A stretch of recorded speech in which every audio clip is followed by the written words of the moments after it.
Well, even this phrase, white boy summer, is seen as a racial aggression that to even put forward a positive case for it's okay to be white. Yeah. And by that, and even now, I feel like I have to qualify that to say, and it's okay to be Hispanic, and it's okay to be, and I do mean that. Sure. I'm not, and that's, I mean, I've even seen men that are in the white boy summer that are black. Well, yeah, white boy summer is not, so in America, what is our culture? What's our cultural heritage? Our cultural heritage is white, Protestant, Christian. Yeah. That's what it is. Vast majority, yeah.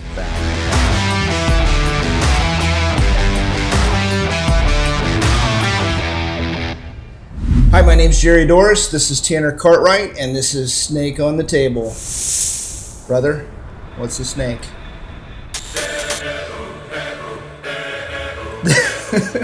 Ask it. So our snake today is, are you ready for your white boy summer? I am. I'm ready. All right, end of episode. Enjoy your summer. Yeah! I like your pit vipers, buddy. Nice. You're ready to go. I've seen you without your leg, or without your with shorts on and your bright legs. You just wider than this. Yeah, it's you're pretty white. I'm taking these off because I can't see you. Can't see anything. Anyway, so yeah, that's our question. We're going to talk about white boy summer. Now, we had this on our list to talk about last fall. Yeah. And then it, honestly, the Tobias thing blew up, and there was a bunch of stuff that was like, you know what, let's just hold off on this because it was maybe just a little hot for the moment. Sure. How many cups of coffee do you need? Do we need to I've got water and I've got coffee. Okay. Everything a white boy needs. You can do whatever you want, buddy. It's white boy summer. You can do whatever you need to do. It's Christmas. So I think a lot of people have been introduced to white boy summer, obviously through the memes on Twitter specifically. Sure, yeah. And then I think Wilson went after them. He got annoyed by them. And so then it's kind of thrust onto a lot of people's consciousness. Yeah. But if I'm wrong, correct me, but I think white boy summer has been going for like 3 years now. We're entering maybe the third year. I think the first guy that did it was in like 2008. Oh, that far? It was a while back. I could be wrong on that, but it was a while back. Yeah, well, I guess I just became... It wasn't a cultural thing, and I mean, in our circles until last several years. Yeah, so that's maybe more reflection on me and me becoming aware of it. Sure. And so we want to talk about that, just kind of what it is and why it is, and where'd it come from, and where it's going. Yeah. Is it going anywhere? Is it going to die? Yeah. And so that's kind of what I want to hit. Yeah. Because I think it's more than laughs online. Oh, sure. It's not that anymore. And when I first encountered it, I was skeptical. Yeah. It was just like, oh, whatever. It's just guys sharing memes or whatever. But I think it's something bigger than that. 100%. Yeah. I think it is for sure. And I do not think it's going away. No, I only think it's. I wouldn't say it's going to get worse. I'm going to say it's going to get better. Yes. I think white boy summer is going to get better, and it's not just the summer. It's the fall. It's the winter. It's the spring. And central to the idea is it's okay to be white. Can we say that? Yeah. Well, I mean, we did. And that's kind of. I mean, this is if we were to string some. Snakes on the table here. We've had there's a connection. Yeah, 61, 62, and now 63. Yeah. That kind of all connect that it's okay to be who you are. Yeah. To be who God has made you to be. It's okay to. It's more than okay. Yeah, it's okay to have privilege. Yeah. Which that right there was a controversial statement. Yeah. I want my children to have the benefit of my life and my wealth and the things that I've worked hard for. And I want them to work hard so that their children and grandchildren, and so that there is generational wealth and knowledge and cultural,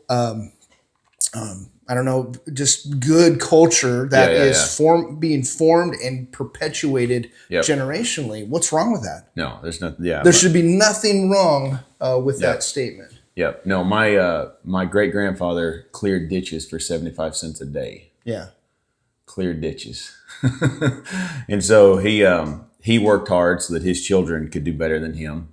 And my grandfather worked hard, and he worked in a shoe factory for years, worked on the railroad. My dad started as a forklift forklift driver. Yeah. A fork driver. Some of you are fork drivers. There's some fork drivers in the audience.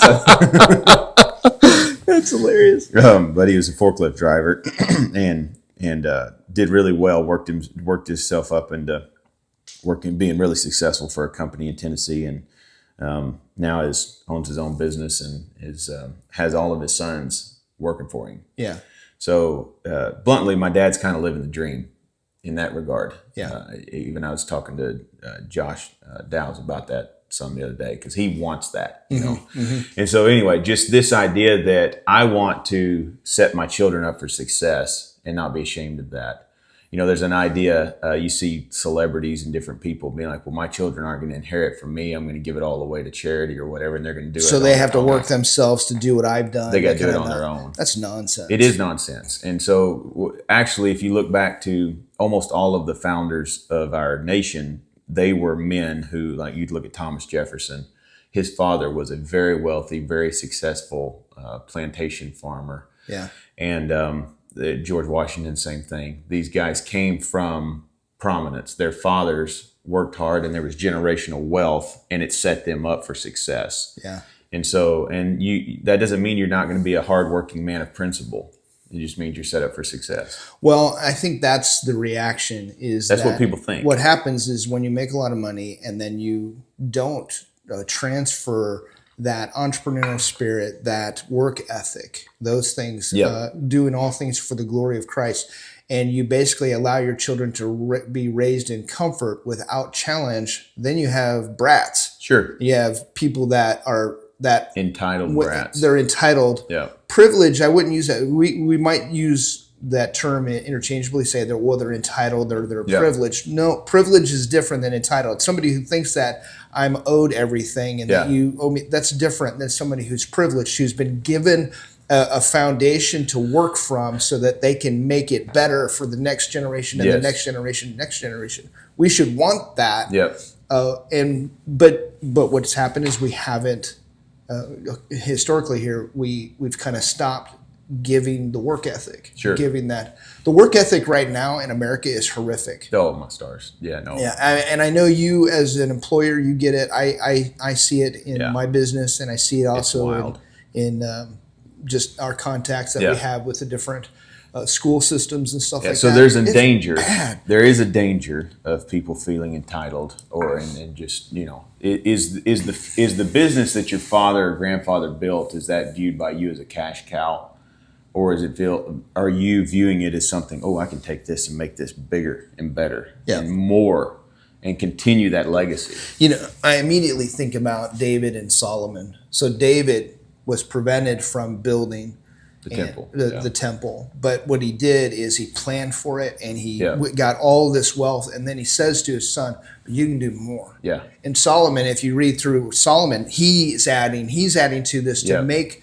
the temple complex and all of it grand and better. Yeah. Now, obviously he sinned, and then he took on all these wives, and he started building other things to other gods and stuff like that, because he compromised spiritually. Yep. But that legacy that David wanted to give, and then Solomon to take what was given to him and now even make it better, is kind of, that's the vision without the compromise. That we're also pushing forward our fidelity to Christ, our loyalty to him. Yeah. Well, I mean, you could go so deep in that. The temple was a picture of the creation. Yeah. And the glory of it and the beauty of it. And the inner temple was a picture of the garden. Yeah. And it's like, we are to be taking dominion and building. And David did. He had all these materials ready for Solomon that he could just, boom, he could do it. And so that's what I want for my sons. Yeah. I want for my sons, like my dad always said this, he wanted to make it to where none of us boys had to go into debt to get started. Yeah. And as far as I know, none of us did. I mean, there, you know, a mortgage or something, but not debt. Yeah. And so, anyway, that's what I want. Me and Dad talk all the time about how can I make it so that my grandchildren are just absolutely set up for success. Yeah. So somebody logged in here and they've listened this far, and they're like, "Well, this isn't about White Boy Summer." No, this is about White Boy. This is White Boy Summer. This is about White Boy Summer. If you don't understand this component of it, you do not understand White Boy Summer. Yep. This is important. Yep. And so what we have we have a lot of young men who want this, and they want to establish it now. Yep. They don't have it from their dad. They don't have it from the prior generations, or it's fractured, or there's that loss. We experience this in our church all the time, is that there's so much generational knowledge that wasn't transferred, Yep. where young men don't know how to do things. Yep. They don't know how to do small engine repair. They don't know how to do whatever those things How were. to have a conversation. Yeah, how to not be awkward in public, Yeah. Because dads were checked out for Yep. whatever reason, and kids grew up just playing video games and not having that masculine connection. Divorce rate has increased, Yep. so you've got fatherlessness even amongst whites specifically. Now let's shift gears here. Why specifically is it called White Boy Summer, and does it necessarily just mean white boys? Yeah. And so, why is it that young white men are like, whoa, I've got to step up, and it's okay for me to be who I am in this moment, in this time, and from this point forward, I am building, I'm leading. Yeah. So it's a young men are frustrated and they're tired of being. They recognize how deracinated we are. Yeah. They recognize how disconnected we are. So that we're not proud, and we're not honoring our ancestors and who they were and building on what they built, and we're disconnected. We're all atomized individuals. Yeah. And young men are just tired of it, sick of it, and they're desperate for masculinity. They're desperate for leadership. They're desperate for, I want to succeed, and I am tired of being told I'm the bad guy. Yeah. I'm not the bad guy. And so even my ancestors were not evil. That's a meme that goes around, around White Boy Summer. It's like, it's about my ancestors were not evil. It's like, even, we taught a class at church on colonization, and spent, I remember a couple months on that. And just looking through, was colonization a bad thing? And just, so, were there bad aspects? Sure. But was it a bad thing? Absolutely not. Yeah. Not even close. And so we need to be able to be proud of our heritage and honor our ancestors and give glory to God for what he's done. Yeah. And not accept this label of, well, we're the oppressor because we're white. Let's talk about that label. So you and I have been reading a book now, The Unprotected Class, which is... Stop what you're doing and go read that book. It's by Jeremy Carl. That's a great book. There's been other books that have been in that vein that hit on this issue. Well, the two you need to read together is Unprotected Class and Age of Entitlement. Yep. Those two. If you read Age of Entitlement and then Unprotected Class, it basically, the Age of Entitlement will set you up for understanding the Unprotected Class. 100%. And the Unprotected Class is whites. Yeah. It's the only group that can be vilified. You can't vilify. If we were talking about, and we will, and we have, talk about different things that, black or Jews or, different groupings, ethnic, however you want to label those, races, those kind of things, however you want to put those on your category. If you talk about them, everybody, you can't say that. Yeah. That's racist. But if you put down anybody, if you say something against whites, that's okay.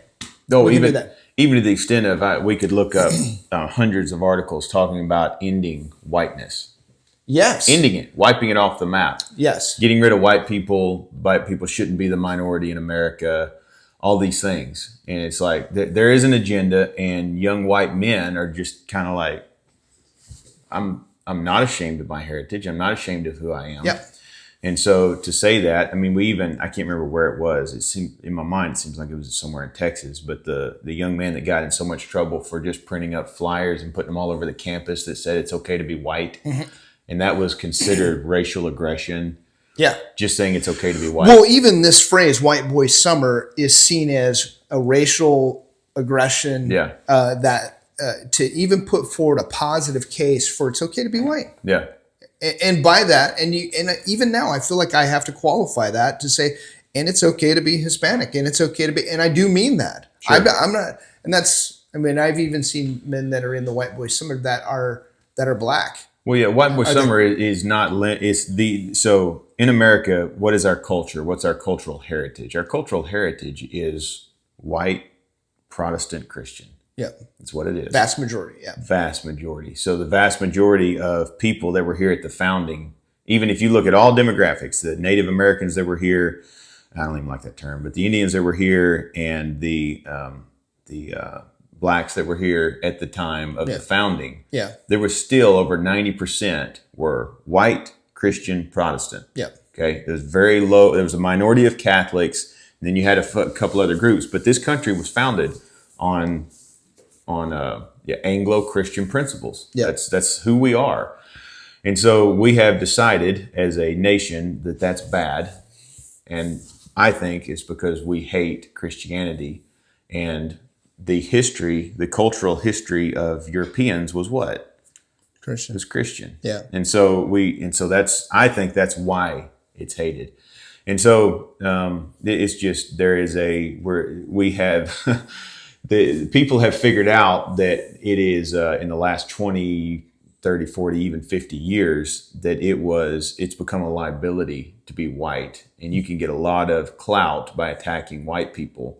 And it's just kind of fascinating. Like most of the time, the majority is not the one that are oppressed. Yeah. But we've allowed ourselves to be. So the book, The Unprotected Class, was talking about this. I was listening to it yesterday. Is that Hispanics historically have considered themselves white, but that's not good for them now, and so they now would call themselves Hispanic. Latinx, yeah, or whatever the heck that is. There's different phraseology. Yeah. So let's just talk about what's happened here. So, a lot of people, especially in the Black community, they talk about institutional discrimination. Well, there's institutional discrimination against whites right now. Yeah, that's what's happening. There's hiring quotas in DEI, even though it's lessened even in the last 6 months or 3 months since Trump came in. Yeah. Some of that stuff's lessened, but that's still the push. Yep. Is that it's always about people of color, and it's not about, well, what if when I put on a pair of shorts here, you're going to be blinded by how white my legs are. There's no class for you. Everybody else can have intersectionality, but if you're white, you're the oppressor, and therefore you can't. Well, he makes this point in the book, like we're just barely the majority at this point, even in America. Like there's so many other ethnicities and races in America that white people are eventually, if we became a minority, we would still be the bad guys. Yes. We wouldn't get a minority status. No. And so that kind of reveals the hand of what's going on. Yeah. But yeah, and so back to this isn't I know Hispanics and black boys that embrace White Boy Summer because it's a cultural. They see it. It's a cultural. They see it. They see it. And the young people see it. Like the Zoomers and the young guys, the young millennials, they understand this way better than previous generations. I think that's why it's become a meme, because they communicate way more in short form and in humor and mockery. I think than older generations, we don't get it. You see like James White, his name's White, and he doesn't get it. He doesn't get it because he's older, and so he's not connected pastorally with this group to understand, okay, this is what they've been under. This is why they respond the way they do. And so we need to think and understand, because it's an understandable position. Yeah. Yeah, when I preach, I want to put myself into the shoes of the lady who's lost her baby. Yeah. I want to put myself into the shoes of the family that's struggling with a father that's not there. Or we preach to the whole congregation. Yeah, and when I preach, I see the principle in the text, and then I want to apply it rightly. And so pastorally, I have a duty to understand my congregation and to know my congregation. And then that makes the application so much richer and better. Well, there's an entire demographic in our church and in all these churches of young men, like you said, who have no sense of heritage, no connection, have broken relationships with their fathers. Even though they have their father still in their life, there's still this disconnect and this kind of stuff. Well, how do we speak to them? How does the scriptures apply to them? And those kind of things? So, the focus in the church for so long has been on women And in liberal churches, it's like minorities. And David Platt got up and said, I see a bunch of white people and just fools like him. Yeah. And so I remember years ago hearing Jordan Peterson, and I'm actually not a Jordan Peterson fan, but he's got some okay stuff. But Jordan Peterson years ago said if churches wanted to just grow astronomically, like what they should do is just put up a billboard by their church that says white men welcome. Yeah. He may have not said white, but men welcome. And the idea that masculinity is okay here. Yeah. And we're seeing a huge movement now of young men. Now, for the first time in a long time, there's more young men going to church than young ladies. And this because they're rootless and they don't have they don't have any traditions and background, and they just feel like they're floating out by themselves. And so that's why you're seeing so many young men go Catholic or EO, and so anyway, there's something changing with this next generation that they're wanting what they haven't had. We saw this last week. We had a young guy who, and I think I mentioned it elsewhere, but we had a young guy in our sermon session in our Herman Bobbink group, and we just started going. I don't even think we touched any of the book we were looking at. Yeah. Just talking about our current condition and all that kind of stuff. And he's a younger man. I think he's like 20, 21, somewhere in there. And afterwards he goes, I can't believe we're talking about this. Yeah. So good to talk about real stuff about the oppression that he feels and those kind of things. Anyways, a couple things I want to point out. So obviously, if you go to any kind of, or if you're on media, social media, or television or stuff like that, the oppression against whites is huge. The requirement for diversification, and so you always have to have a interracial marriage in commercials. You always have to have, it's just pushed on us. As much as LGBT stuff is pushed upon us, where in every movie you watch, there's going to be a homosexual relationship. Well, in every movie you watch, there's going to have quotas and certain things. And you can't have it be all white, or that's a problem. Or all male, or whatever. All male, yeah. So that's just a subtle thing that's constantly happening. Then you move into higher education, and it's men are pushed out of those arenas. Women are your professors. People of color are prioritized in hearing their voices, and student groups and stuff like that. And if you had a group that were a white group, but you can have a black student union, but you can't have a white student union. Oh, 100%. They would lose their minds if you did something like that, because to them that's racially charged. But not if you have a Muslim student group, or you have a, you can't have these other groups, because that's you can have those, but if you have white, it's oppressive. Well, and even so, my dad worked for Maytag growing up, and which became Whirlpool. Whirlpool bought him out, but even when I was young, I remember him talking about the fact they would be hiring people, and they would literally have to turn people down because they had to meet a quota of women and blacks and Hispanics. Yeah. They had to meet a quota. And so it didn't matter if the white guy was the most qualified or who they actually needed. It didn't matter, because legally they were forced. Yeah. And so that is systematic oppression against people because based on their skin color. It's ridiculous. Yeah. And so I remember him having a conversation with a black guy that worked with him, and he showed up with this is so vivid in my mind, but the black guy had it said black softball or something like that. It was like he had a team thing that something he would go to, and it was black softball. And Dad said, if I wore a shirt that said white softball, you'd call me a racist. And the guy said, Ricky, you're right. And it's just common sense, just realizing it's like that. However, it's like, but where I'm at is that I don't have a problem with a shirt that says black softball. No. But the opposite should be just fine. And that is where we see the inconsistency. That's where we see there's an agenda. Yeah. And so. That's why this is a snake. And that's why we're talking about it. Yeah. Because this is a big deal. Yeah. All right, a couple more things.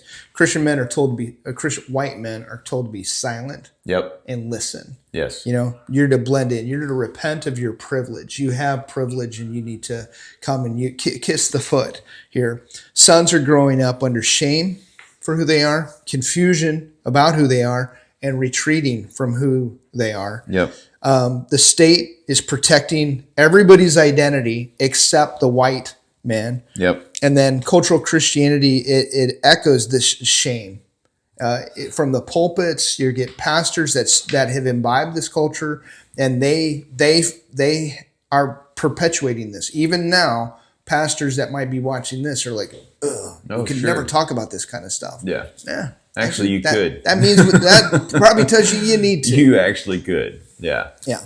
So, and we saw this within, so pastors specifically feel obligated to do things like we saw in the, with the BLM garbage that, got to be out there marching. Oh, well, people literally, I mean, shut down their church and go march. Their churches were shut down and they went and did a BLM march. Yeah. And if that doesn't show you where your priorities are, yeah, they felt obligated because they have minorities in their church or whatever. They got to show their community all that. And it's like, yeah, it's just kowtowing is all it is. Yeah, 100%. All it is. So, anyway. All right. So now we get to the reaction. What's the reaction? It's White Boy Summer. Yeah. They're saying no. Yeah. We're not doing it anymore. We're not going to bow anymore. Yep. I am not an oppressor. I'm not a murderer. I'm not a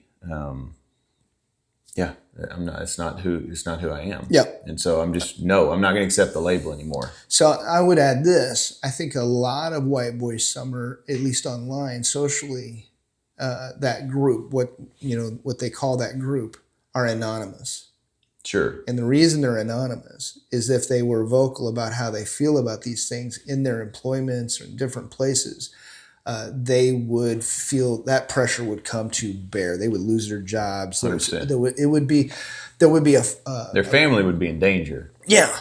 So you see men who have taken to Anon accounts to say and do certain things and to be vocal about their place and their privilege and what they're working on, and they're doing that because of the blowback. Yeah. And then if they ever get outed, which has happened, I'm thinking like Thomas Aker. Yeah, sure. He'd be a great example of that. He got outed, so he's saying things, and people go, "Well, that's racist." No, it wasn't racist what he was saying. It's just what it is, Yeah. He's talking about these kind of issues, but he had to do it from an Anon account. And then when his Anon account got exposed, he's trying to backpedal from that, and that's where he sinned. He should have just owned it. Yeah, that's me. Yeah. But what do you do? Yeah. Now he's got to totally revamp, and I think it's better for him now. I think he seems to be doing great. Yeah, it's better for him because now he can use his actual voice. And, yeah. So, but I don't want to get into. We've done the thing on Anons, but you have people attacking Anons all the time, and it's just I don't think they can read a room. No, that person saying that cannot read the room right now. Can't read a room. We're not here. The Overton window is moving, and maybe in a year or two, we'll have less of the need for anonymous accounts because we've pushed this so hard. Yeah. And people like you and me and others that are coming out and just saying, "Hey, this is," with their actual platform. Well, it's bluntly, it's naive and it's kind of foolish that a pastor who's a pastor, and he may get attacked for stuff, but he's not going to lose his job. His family's not going to go hungry for saying, whatever, stuff against the LGBT nonsense or BLM or whatever. Yeah. He's not going to lose his job. His family's not going to be in jeopardy. For him to be like, well, Anons are all cowards. No, they're not, brother. Like, they are protecting their families, and they're being wise and cautious. And so, anyway, that's not to say there's no problem with Anons, but you get my point. We experienced this in the last, in 61, where we talked about, is it okay to be white? And basically talk about natural affection. Yeah. To talk about that, to say, I like who I am. Yeah. And I like my people, and I like my children, and I want to continue the heritage. I want to look back to my ancestors, and I want to push that forward. And from all of it, that is immediately viewed by our current culture and all the currents that swirl around us as being white supremacy. Yeah, see, that's not a scriptural position. You have been indoctrinated by our culture. You're reacting from your indoctrination. You've been indoctrinated not from by scripture. Our wicked culture. Yeah. Yeah. And so this group, this movement is pushing against that. Yeah. And saying, no, that's not who we are. I'm not by saying White Boy Summer and, being and doing the things that I want to do. I didn't ask for permission. I'm just going to move forward and do what I want to do. And I'm not apologizing. And I'm not apologizing. And I'm not gonna write you a letter explaining how I'm not or why I'm not racist. Yeah, I'm just not. I shouldn't have to do it anymore. Not gonna do it. That push is an attempt to move the Overton window. Yeah. So that it has moved it. And it has moved it. It's moved it. It's moved it. You get people that I'm just not going to apologize. I'm not going to, if we. I don't care, Margaret. Yeah. I don't care what you think. I'm just going to move forward. Yeah. Now they're doing a lot of those are doing that from an anonymous account because it would matter currently. But I think that's going to change. It is going to change. Yep. Any other thoughts on that one? Yeah, no, this is just, I think if we could encapsulate or just boil it down, White Boy Summer is about natural affection. Right. That's what it's about. Which is a scriptural position. It is. Well, it's a scriptural position. It's a natural position. Paul is constantly pointing to nature. Yeah. And just even there in Romans 1, when he's like, they've gone so far, they've lost natural affection. Yeah. Talking about the gays. Yeah. In Romans 1. And so it's like, in his mind, it's like that you have fallen so far, you don't even have natural affection. Yeah. And that is what we have been taught, that we're not allowed to have natural affection. And so we recognize this on a micro level with our family, but then we're not able to expand that without getting in trouble. Mm-hmm. And so I can say, well, I have a natural affection for my wife and my children. But if I expand that to be, I think we're okay with expanding it to extended family, and then we're done. Yeah. And we're toast. And then we have no courage to say, well, actually, I have a natural affection for white Europeans. Yeah. My bloodline going all the way back to Germany when they first came over. I have a natural affection for that. I want to continue that. Well, and I've said to you before, it's like I care more about what happens in Britain than I do in Papua New Guinea. I just do, because I have some connection. There. I know. You know what I was going to say? Even our news knows this. Oh yeah. And so we're not fed the news of. I mean, I can even say Australia or people. Sure. Whatever. Russia. Russia. Yeah. I don't know what's going on a local basis, but I do know what's going on a local basis in places like England and Europe. Sure. And those kind of places. Well, why? Because the media recognizes our natural affection for those things. We care about that kind of stuff more than we're going to care about what's happening in other places. Yeah. I would say from a church standpoint, what has been pushed is colorblindness and a lack of division in ethnicity. I don't care about that stuff. You'll hear that wording. But the scriptures don't bear that out. No. The scriptures bear out that God has ordained divisions and places and stuff.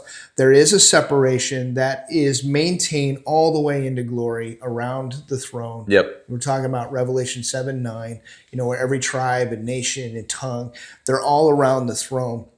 And but yet, as the church, we have been indoctrinated to say, no, it's got to be blended. Even in the church, it's all got to be mixed up. Yeah. It's all going to be here, and we can't have a separation. Separation is not sinful. It's not bad. It's ordained. God says it's freedom of association is an American principle. It's a Christian principle. Yeah. It's like you can associate with your people. Yeah.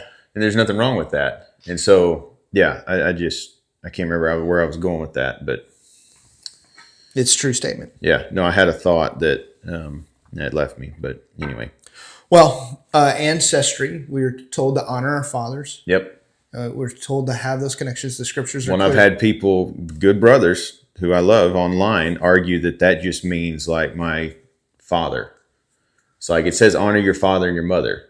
Well, the Westminster would clearly, like, it shows us very clearly that it's not just about your just father and mother. Am I not to honor my grandfather? Am I not to honor my great-grandfather? Yeah. Does that not apply to me honoring my ancestry? Of course it does. Yeah. And so 100%. Anyway. Yeah. So anyway, that would be our scriptural argument. We could go through the actual different verses, but he's made every nation. He has set the boundaries that they're in. And so we're talking about big generalities. We're not talking about you can't intermarry. It's kind of getting into 61 here. It's ridiculous because we make these statements that should just be common sense and normal, and then everybody assumes that we mean everything that we don't mean. Because our culture has pressured them to think that way. Exactly. Their mind literally go, oh, you said this, then boom, boom, boom, boom, boom, you're here. Like, no, I didn't say that. So people take the verse in Revelation that talks about every tribe, tongue, and nation being around the throne. Yeah. And they take that and they're like, oh, well, a Christian nationalist or a white boy Summers, they don't like this verse. That's literally our verse. Yeah. Like that literally is saying that there will be distinct people groups around the throne. Yeah. In heaven. And so the idea that we should just make everybody the same shade of brown eventually by just everyone, well, that's not what we see around the throne. Yeah. And so, anyway. 100%. All right. Where are we going to move? We're on the fifth thing here, the real divide. Are you ashamed or are you grateful? Yeah. So the culture wants sons to be ashamed. They want us to be ashamed of who we are because it makes us weak. As I've said often, Doug Wilson makes this point really pertinently that our culture, government, all these things want us to be like BBs that are just there. You can have a pile of BBs and there's no strength in that. There's no cohesion. Hold anything up. Yeah. Versus a beam or something that actually holds stuff up. Right. And so because there's cohesion, there's connection. And so, it wants us all to feel like individuals and have no, we see this in, why are children called a blessing in Psalm 127? It's not because they're children and children are great. That's not the point of the passage. The passage is that the father in his old age is going to stand at the gates of the city confronting his enemies and not be afraid and not be put to shame because he has this connection, this family that he's built behind him. He's surrounded by those that are standing with him. Yeah. And so there's connection. Your children give you that ability. I've made this point many times that my father, the exponential influence that my father has because of his family. Yeah. Him and my mom got married 38 years ago, I guess now. And there was just two of them. They weren't going to have kids. They were dinks before it was cool. And then the Lord blessed them with children. They had 6 boys. And even now, there's like 40 people in just my dad's tribe, the Cartwrights. Yeah. That's just exponential influence that he has. And he has trained all of his sons to think like him, to be like him, to worship God, to honor the things he honors, to value the things he values. And now there's just this multitude of people. Yeah. And so there's a strength in that. My dad always told us growing up, if someone messes with one of you, they have to mess with all of you. It's like, well, if you're just one person, no one's scared of you. Right. But I look around at my brothers, dude, ain't nobody messing with me if I got all my brothers. Well, it's not just the physicality of it. There's a strength, there's businesses, there's because they have influence in the community and stuff like that. And so, one of my brothers is on a job and is struggling and needs help, and we all show up, it's done. Fix it. Yeah. And so I'm not even talking about, it encompasses all of it, but there's a strength and a solidity to that. Yeah. And so you expand that out. And that's always been the vision that we've had. We're getting that in the church as well. Yes. When you have a local church that is connected and loves each other and demonstrates that, if there's a need in the body and the body responds to that. Well, in the same way, if a family, is in need and family members in need and the family responds. Yes. And then you guys get the double benefit of the church would also show up to help you guys. Often the church doesn't have to help you guys because the family goes, like you just had a brother move and the church wasn't asked to do that. Yeah. People moved. He moved. Done. It was done. But anyway, so are we ashamed or are we grateful? I think that's the call of White Boy Summer is that we're grateful for who we are. Yeah, who God made us. For how He's made us. So He providentially has made me. He's put me here. He's given me my wife. He's given me my children. He's given me my father. I'm making that connection back. Sometimes you got to skip your father and go to your grandfather and go beyond those. Or make sure that your children and grandchildren have what you didn't have. Yes, they're connected. Yeah. And we see, and like you said, we see this in the church, that there are young men that didn't have fathers, and they need spiritual fathers. But the church can never replace the natural family. It's not ideal. It's like, yes, the church can help. We can do it. We can do some things, but the church can help, but the church can never replace the natural family. Yeah. And so my encouragement for those that haven't had this is like, they're looking at me and it's like, I have had this. You know, I've got multiple generations of believing Christian, hardworking men. Yeah. Well, I've got it. And so you need to work and make sure that your children and grandchildren aren't left the way you were. You need to build what you didn't have. Yeah. That's the call. Yeah. So. All right, let's move to 6. We got 2 more, 6 and 7 here. So we just want to talk about this. The warning isn't don't go too far. The warning is don't fall for the lie. Meaning that there is more danger in silence than overstatement. I think that men need to embrace who they are and move forward and just shed what the culture is pushing on them. And don't worry, just don't care what people think. It's okay to be who you are. It's okay to be married to who you are. It's okay to have the children you have. It's okay to give your children a legacy. It's okay to receive a legacy from your family and to have privilege. But don't let that put you into comfort, you know, or entitlement, but rather to take that and amplify it for the glory of Christ. Well, that's the root of the issue, is that entitlement is the lack of thankfulness and gratitude. It's like, well, I deserve this. No, you've been blessed with this. Now give thanks to God, and what are you going to do with it? And so build on it for the glory of God. You know, you look at all the old cathedrals back in Europe, and it's like some of them took 400, 500, 600 years to build. How did they do that? It's like men were working on a building that they knew that they would never see completed. Maybe their grandchildren probably wouldn't see completed. And they're working hard to build something that's going into the future. We don't see that anymore. With anybody, and we really struggle with it as Americans because we're so young as a country. And we just don't have that mindset. We've got to recapture instant gratification, and it's microwave. We want it all now, and if we can't have it all now, we're a failure. No, I can't have everything that I have dreamed up in my life. I can give to my sons wealth and give them knowledge and a work ethic and those things. What they will do with that, if they catch the vision that I have and they amplify it and they don't slack in training their children, this just grows. There's a book that I read to my children that it's this grandmother talking to her granddaughter, telling her the story of her great grandfather and how he cleared the woods and built this cabin. And then it's the story through the book of, well, the next guy did this and he added on here. And then the next guy did this and they're building this. And it's this just 4, 5, 6 generations of building and adding on. It makes me tear up every time I read the book. What book is that? Maybe I'll have to, I can't remember the name of it. The Home Place. The Home Place. The Home Place. Okay. Yeah. It's just a grandmother telling her granddaughter, a story.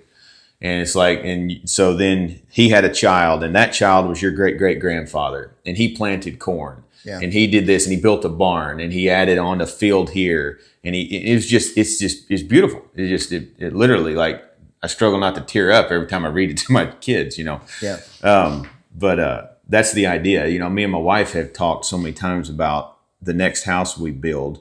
I want to build one that it would literally last generations.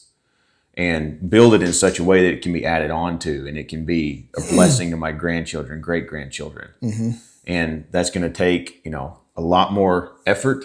I'm not going to have everything that I might want, but that's what I want.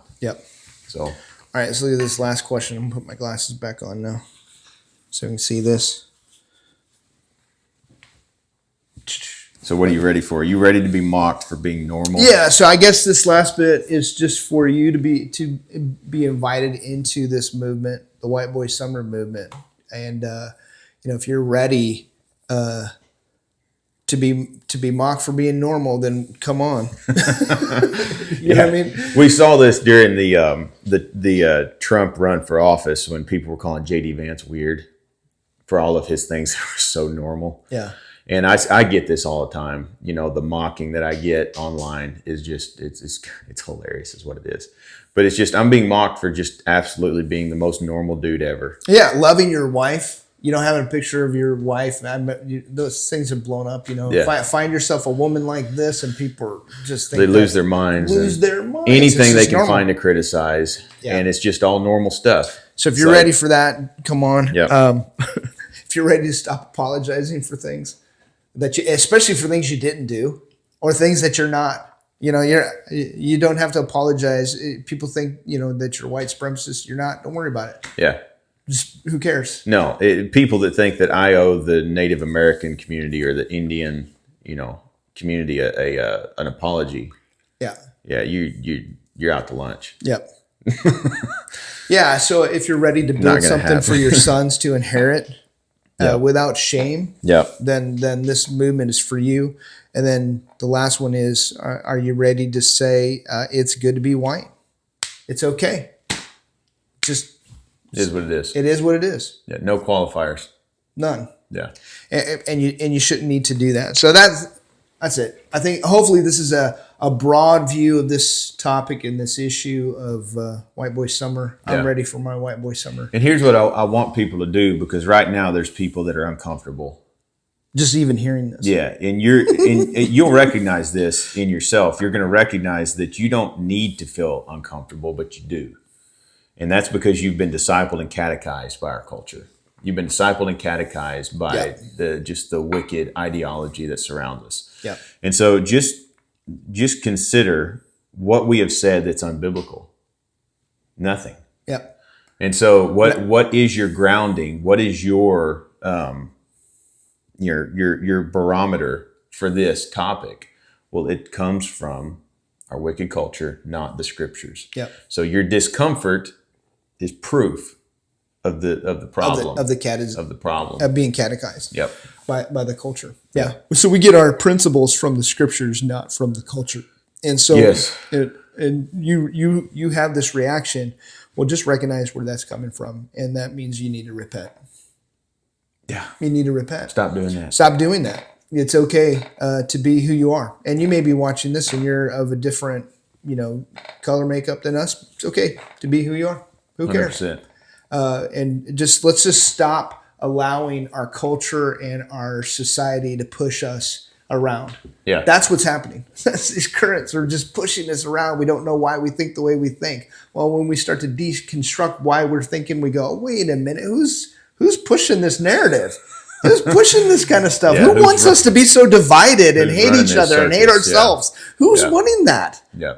And that's something for us to do. Yeah, so anyways. It's gotten so much worse even in my lifetime. When I was I was 16, 17, I worked at a camp for a while, and I remember there were 3 black boys. I still remember their names, good friends. We just spent all summer together. Yeah. And the racist jokes that we would tell to each other would get us put in jail now. Yeah, you can't say any of those kind of things. And nobody was offended. Nobody was upset. We thought it was hilarious. Comedians have experienced this. Yeah, they're finding this out. Yeah. There was, I mean, you go back 20 years and just watch comedians. Yeah. You know, not that some of them are, you know, pretty there's raunchy, pretty bad stuff, but you watch them, they can't say the things they want. And the ones that are saying it now, they're castigated, they're pushed out, that kind of stuff. All right. Well, I think we've killed this summer, or this, not summer. We have not killed this summer. We've killed this topic. The summer is bright. The outside is glorious. Yes. I say, you know, don your Crocs and your shorts and your pit vipers and get out there, get a tan. Go touch grass. Yeah, do it. Enjoy. Hike with your family. Yeah, enjoy those things and build. You know, one other thing I just thought about is that I think a lot of white boy summer guys are actually taking the summer off of social media. Yeah, I've seen that. Yeah. And or just stopping the social media stuff. While it's fun to push memes and do that kind of stuff, what they really want to do is what we just talked about. It's time to build. Yeah, I think the idea is that these white boy summer guys, that the only thing to do is post memes. They don't. It's like the guys I know in their personal lives. They're building businesses. They're setting up to launch their business. They're wanting to establish a homestead with their family and with their other siblings and stuff like that. So they're working. Even a good friend of ours he takes White Boy Summer every year and is uses that to be even more intentional in his prayer life and his family worship and all these things. And it's just an opportunity to be like, okay, we're going to double down on all the right things. On the good stuff. On the good things. And the good stuff. And so that's important. One thing we should just say real quick, I think we're going to take a break. Yeah. We talked about this week. We're going to enjoy our White Boy Summer. We're going to take the summer off. Yeah. And we're probably sometime in August, we're going to relaunch the Snake on the Table. I don't know if we'll change anything. It'd be bigger and better. I don't know. It's still going to be shot with my iPhone in my house, probably something like that. But we did want to think about that and just what we want to do. A lot of places take a break over the summer. Yeah. Good for us because we've got stuff we've got to focus on. Sure. And but while we do love this and we love the interaction. So keep the questions coming. If you've got them, you can write to us on snakeonthetable.com. Yeah. We're going to collect those over the summer, and we're going to try to have a larger episode base. Right now, we've kind of exhausted. We've been doing it the week for the last. Barely keeping up. Yeah, which has been kind of hard for us. Yeah. So we definitely want to get ahead on those episodes. And we've been talking about even changing our introduction a little bit. I think we need bluegrass music instead of our rock theme. Oh, man. Maybe you should reach out to Tim Bouchon and see if he can hook us up with something good. I don't know. He's the rock man. I know, but I want. I don't know if he does the banjo. Well, we get your dad to do bluegrass. Yeah, we could. Yeah. We get the Cartwright boys. The whole Cartwrights. They all do. We do bluegrass. There we go. Where's it? All right. Thanks for tuning in. All right. God bless.